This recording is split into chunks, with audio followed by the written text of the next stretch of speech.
ദുബായിയെക്കുറിച്ച് ഒരുപാട് കഥകളൊക്കെ നമ്മൾ കേട്ടിട്ടുണ്ടല്ലേ. കുറേയൊക്കെ നമ്മൾ സിനിമയിൽ കണ്ടിട്ടുണ്ട്, കുറച്ചൊക്കെ നമ്മൾ നേരിട്ടും കണ്ടിട്ടുണ്ടാവും, പല ആളുകളും, എല്ലാവരും എന്നല്ല. പക്ഷേ ഇന്ന് ഞാൻ ദുബായിലെ ഒരു കിടിലൻ കാഴ്ച നിങ്ങളെ കാണിക്കാനായിട്ട് പോവാണ്. ഈ കാഴ്ച ഞാൻ കണ്ടത് എങ്ങനെയാണെന്ന് വെച്ചാൽ ഒരു ജോലി സംബന്ധമായ കാര്യത്തിന് പോയപ്പോൾ കണ്ട കാഴ്ചകളാണ്. അപ്പോൾ എനിക്ക് തോന്നി എന്തുകൊണ്ട് നിങ്ങളെ ഇത് കാണിച്ചുകൂടാ. കാരണം വേറൊന്നും കൊണ്ടല്ല, ഒരു പക്ഷേ നമുക്ക് എല്ലാവർക്കും സാധ്യമാകുന്ന കാഴ്ചകളല്ല ഇത്.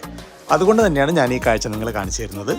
ദുബായിലെ ക്രീക്ക് ഹാർബറിൽ നിന്നുള്ള ഒരു വ്യൂ ആണിത്. ഒന്ന് നോക്കണേ, എന്താ ഒരു രസം. സ്വിമ്മിംഗ് പൂളും അതുപോലെ തന്നെ ആ ബാൽക്കണിയിൽ നിന്നിട്ടുള്ള വ്യൂവും ദുബായിയുടെ ഓൾമോസ്റ്റ് കുറച്ച് ഭാഗങ്ങളൊക്കെ നമുക്ക് കാണാനായിട്ട് പറ്റും. എങ്ങനെയുണ്ട്? സംഭവം പൊളിയല്ലേ? അപ്പോൾ ഒന്ന് കണ്ട് ആസ്വദിച്ചോളൂ.